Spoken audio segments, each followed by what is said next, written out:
بسم الله الرحمن الرحيم ألف لام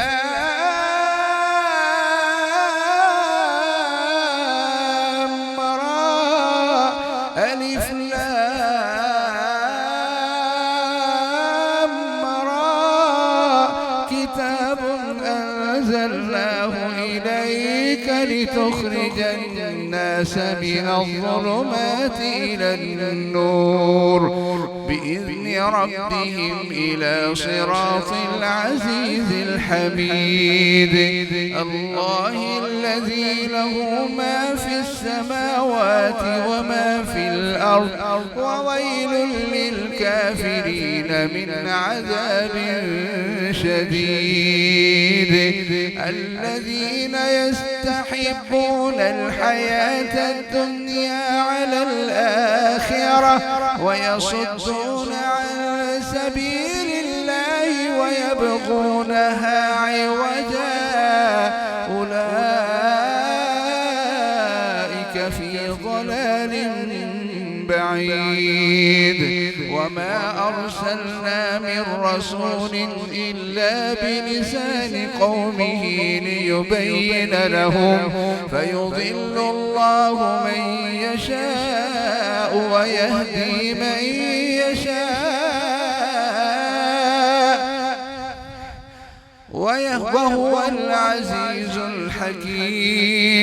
وهو العزيز الحكيم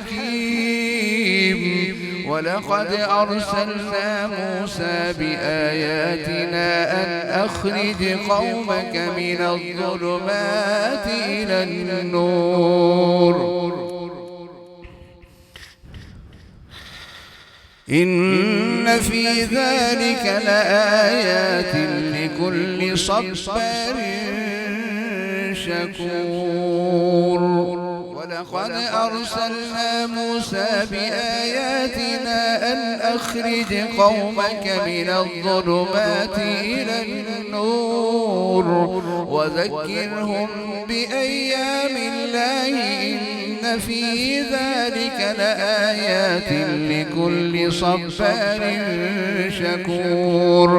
وإذ قال موسى لقومه يا قوم اذكروا نعمة الله عليكم إذ أنجاكم من آل فرعون يسومونكم سوء العذاب وإذ قال موسى لقومه اذكروا نعمة الله عليكم إذ أنجاكم من آل فرعون يسومونكم سوء العذاب ويذبحون أبناءكم ويستحيون نساءكم وفي ذلكم بلاء من ربكم عظيم وإذ تأذن ربكم لئن شكرتم لأزيدنكم ولئن كفرتم إن عذابي لشديد وقال موسى إن تكفروا أنتم ومن في الأرض جميعا فإن الله لغني حميد ألم يأتكم نبأ الذين من قبلكم قوم نوح وعاد وثمود أتتهم رسلهم بالبينات ألم يأتكم نبأ الذين من قبلكم قوم نوح وعاد وثمود ألم يأتكم نبأ الذين من قبلكم قوم نوح وعاد وثمود والذين من بعدهم لا يعلمهم إلا الله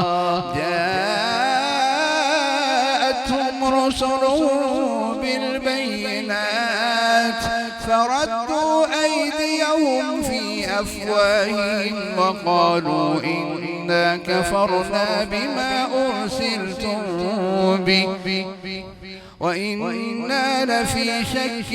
مما تدعوننا إليه مريب. قالت رسلهم أفي الله شك فاطر السماوات والأرض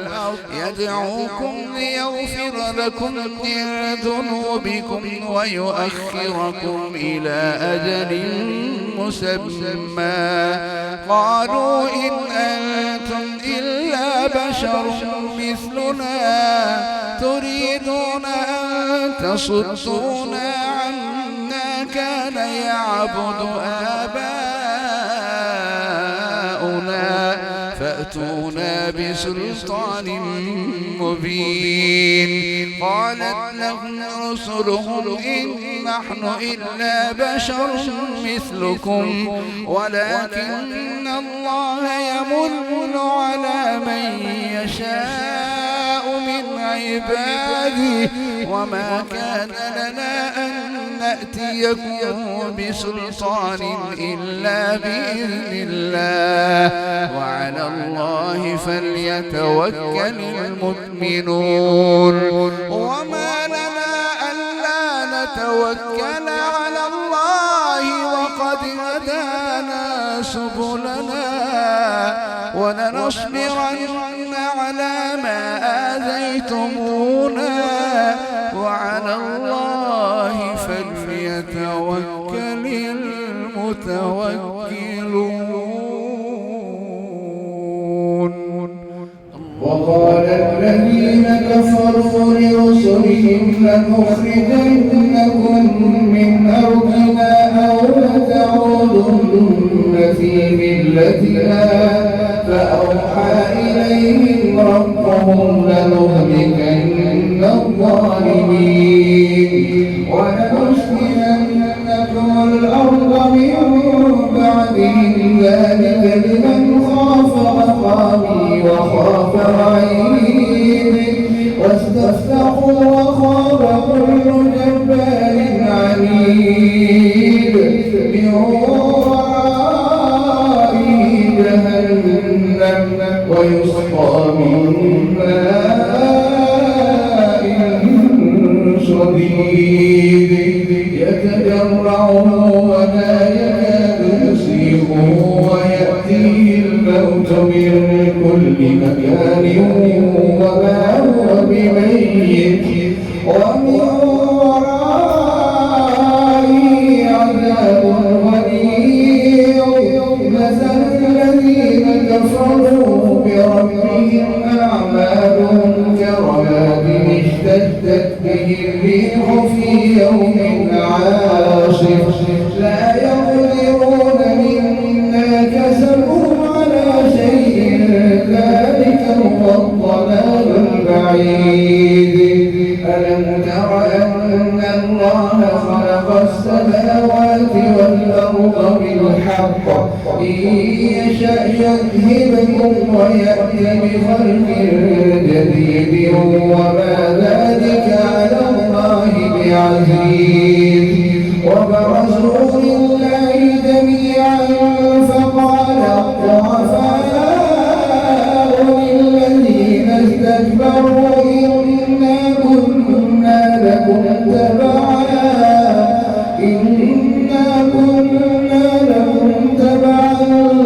فهل أنتم مغنون عنا من عذاب الله من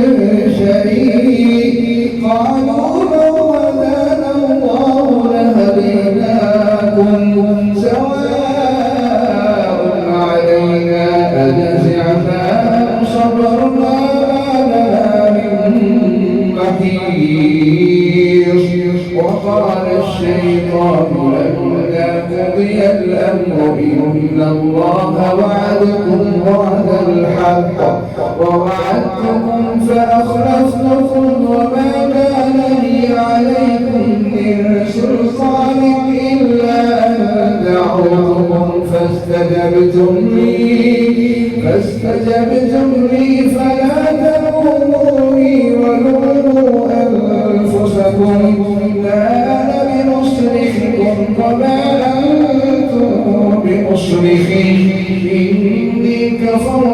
بما أشركتم من قبل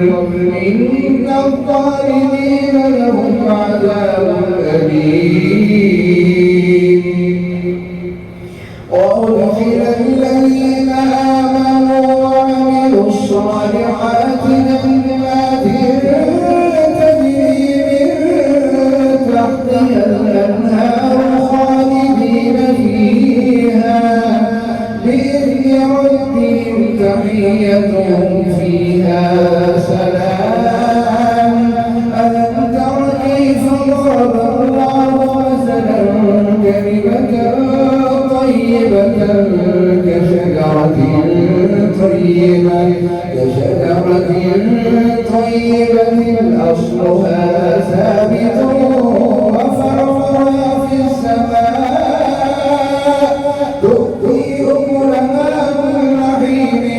بإذن ربها ويضرب الله الأمثال للناس لعلهم يتذكرون ومثل كلمة خبيثة كشجرة خبيثة اجتثت من فوق الأرض ما لها من قرار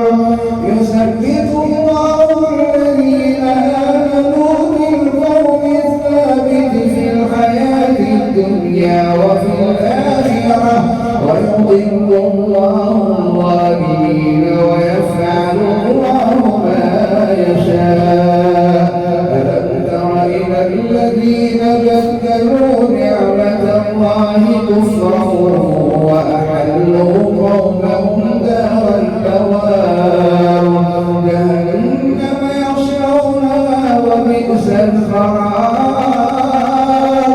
وجعلوا لله أندادا ليضلوا عن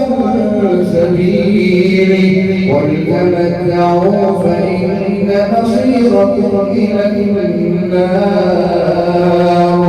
قل لعبادي الذين آمنوا يقيموا الصلاة وينفقوا مما رزقناهم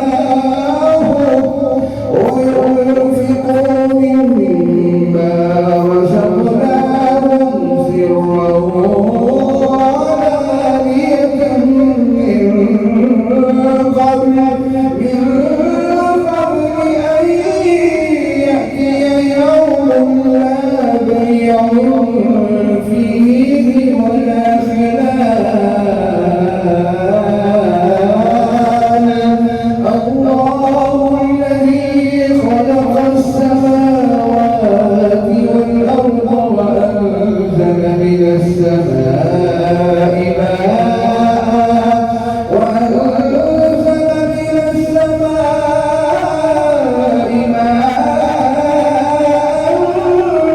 فأخرج به من الثمرات رزقا لكم وسخر لكم الفلك لتجري في البحر بأمره وسخر لكم الأنهار وسخر لكم الشمس والقمر دائبين وسخر لكم الليل والنهار وآتاكم من كل ما سألتموه وإن تعدوا نعمة الله لا تحصوها إن الإنسان لظلوم كفار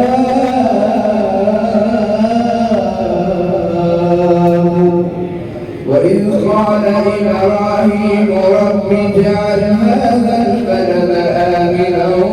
واجنبني وبني أن نعبد الأصنام رب إنهن أضللن كثيرا من الناس فمن تبعني فإنه مني ومن عصاني فإنك غفور رحيم ربنا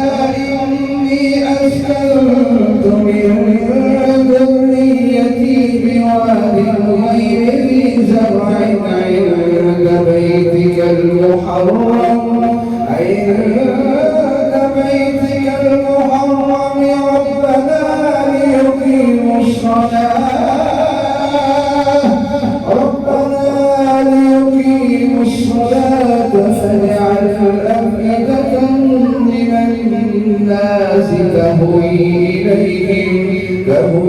إليهم وارزقهم من الثمرات لعلهم يشكرون ربنا إنك تعلم ما نخفي وما نعلن وما يخفى على الله من شيء في الأرض ولا في السماء الحمد لله الذي وهب لي على الكبر إسماعيل وإسحاق إن ربي لسميع الدعاء رب اجعلني مقيم الصلاة ومن ذريتي ربنا وتقبل دعائي ربنا اغفر لي ولوالدي وللمؤمنين يوم يقوم الحساب ولا تحسبن الله غافلا عما يعمل الظالمون إنما يؤخرهم ليوم تشخص فيه الأبصار مهطعين مقنعي رؤوسهم لا يرتد إليهم طرفهم وأفئدتهم هواء وأنذر الناس يوم يأتيهم العذاب فيقول الذين ظلموا ربنا أخرنا إلى أجل قريب نجب دعوتك ونتبع الرسل أولم تقولوا أقسمتم من قبل ما لكم من زوال وسكنتم في مساكن الذين ظلموا أنفسهم وتبين لكم كيف فعلنا بهم وسكنتم في مساكن الذين ظلموا أنفسهم وتبين لكم كيف فعلنا بهم وضربنا لكم الأمثال وقد مكروا مكرهم عند الله مكرهم وإن كان مكرهم لتزول منه الجبال فلا تحسبن الله مخلف وعده رسله إن الله عزيز ذو انتقام يوم تبدل الأرض غير الأرض والسماوات وبرزوا لله الواحد القهار وترى المجرمين يومئذ مقرنين في الأصفاد سرابيلهم من قطران وتغشى وجوههم النار ليجزي الله كل نفس ما كسبت إن الله سريع الحساب